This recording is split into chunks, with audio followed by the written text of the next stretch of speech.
শেখ হাসিনা বাংলাদেশে কবে ফিরবেন নিজেই সময়সীমা জানিয়ে দিলেন। বাংলাদেশে ফিরবেন আগেই বলেছেন, এবার সময়সীমা পর্যন্ত জানিয়ে দিলেন 2 বছর ধরে ভারতে আশ্রিত শেখ হাসিনা।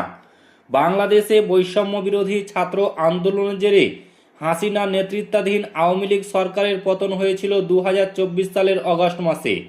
ওই বছরেই 5 আগস্ট বোন শেখ রেহেনাকে সঙ্গে নিয়ে ভারতে চলে আসেন হাসিনা। তারপর থেকে তিনি ভারতেই রয়েছেন। প্রায় 2 বছর পর এইবার তিনি বাংলাদেশে ফেরার কথা জানালেন। কেন তিনি বাংলাদেশে ফিরতে চান তার কারণ ব্যাখ্যা করেছেন হাসিনা। তিনি বলেছেন, ব্যক্তিগত কোনো আশা আকাঙ্ক্ষার জন্য দেশে ফিরতে চাইছি না। এখানে প্রশ্নটা হলো বাংলাদেশের গণতন্ত্র পুনরুদ্ধারের, আইনের শাসন প্রতিষ্ঠার এবং মুক্তিযুদ্ধের আদর্শকে বাঁচিয়ে রাখার। হাসিনার বিরুদ্ধে একাধিক মামলা চলেছে বাংলাদেশে। একটি মামলায় তাকে মৃত্যুদণ্ড দেওয়া হয়েছে। এই পরিস্থিতিতে তার দেশে ফেরার সিদ্ধান্ত কতটা যথা উপযুক্ত হবে, এই প্রশ্নের উত্তরে আওয়ামী লীগ নেত্রী বলেন, আমি মৃত্যুকে ভয় পাই না। 1975 সালে আমি আমার বাবা, ভাই, পরিবারের প্রায় সকলকে হারিয়েছি, কিন্তু এত চক্রান্তের পরেও আমি বাংলাদেশের মানুষের পাশেই থেকেছি। মৃত্যুদণ্ডের প্রায় প্রসঙ্গে হাসিনার সংযোজন, এটা বিচার নয়, এটা অবৈধ, অসাংবিধানিক এবং রাজনৈতিক উদ্দেশ্য প্রণোদিত একটি ব্যবস্থার অংশ মাত্র। আওয়ামী লীগকে নেতৃত্বাহীন করতে বিচার ব্যবস্থাকে রাজনৈতিক প্রতিহিংসার অস্ত্র করা হয়েছে।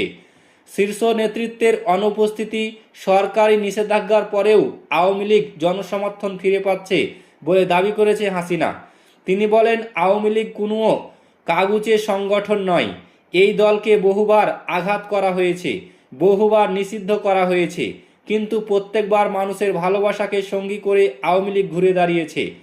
এনডিটিভির তরফে হাসিনাকে জিজ্ঞেস করা হয়েছিল যে তিনি বা তারা আওয়ামী লীগের ওপর নিষেধাজ্ঞা তুলতে তারেক রহমানের বিএনপির সঙ্গে আলাপ আলোচনা চালাচ্ছেন কিনা।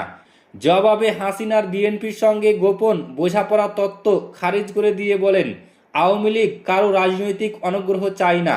বাংলাদেশে সংখ্যালঘুদের নিরাপত্তা নিয়ে ফের উদ্বেগ প্রকাশ করেছেন হাসিনা।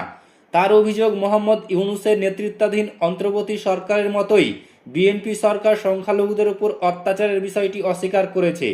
বঙ্গবন্ধুর প্রসঙ্গ উত্থাপন করে হাসিনা বলেন, শেখ মুজিবুর রহমান একটি অসাম্প্রদায়িক বাংলাদেশের স্বপ্ন দেখাতেন, যেখানে সব ধর্মের মানুষ সমান সুযোগ সুবিধা পাবেন। সেই বাংলাদেশে কখনো ধর্মীয় আগ্রাসন এবং মৌলবাদ মাথাচাড়া দিতে পারে না।